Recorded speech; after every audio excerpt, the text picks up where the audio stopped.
আসসালামু আলাইকুম। আমি কানিস ফাতেমা পায়েল, সহকারী শিক্ষক, মডেল একাডেমি।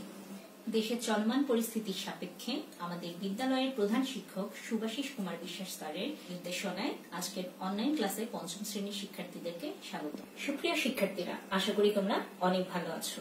গত ক্লাসে আমি আলোচনা করেছিলাম অধ্যায় 8 এর মহাবিশ্ব সম্পর্কে এবং মহাবিশ্বের আকার কেমন এই বিষয়গুলো সম্পর্কে।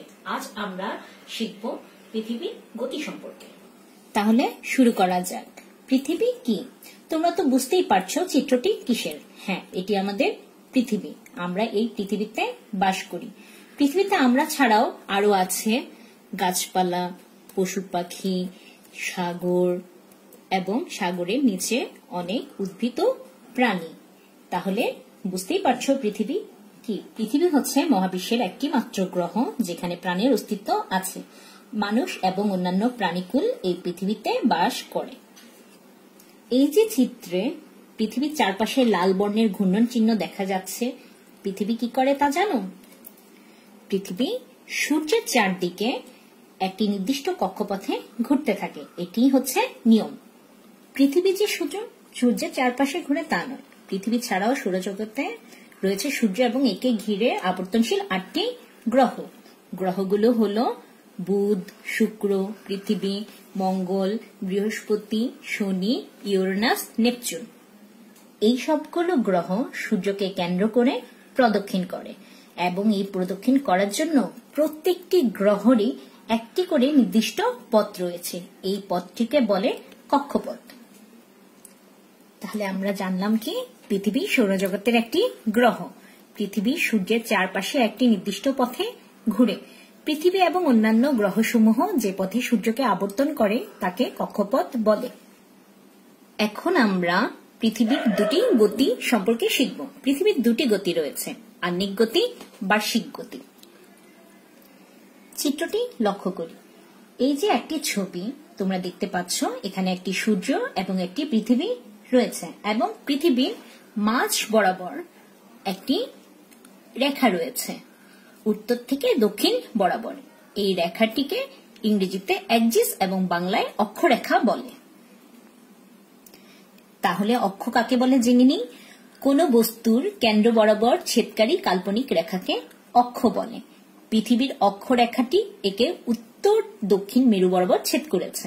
পৃথিবীর অক্ষরেখাটি কিছুটি হেলানো অবস্থায় থাকে। এখন আমরা শিখব আহ্নিক গতি কি। চিত্রটি খেয়াল করো, এটি আমাদের পৃথিবী এবং মাঝ বরাবর এটি হচ্ছে অক্ষরেখা। পৃথিবী এই অক্ষরেখার উপর নিজেই আবর্তন করতে থাকে। এই যে পৃথিবী তার নিজের অক্ষরেখার উপর আবর্তন করতে থাকে, একেই আমরা বলি পৃথিবীর আহ্নিক গতি।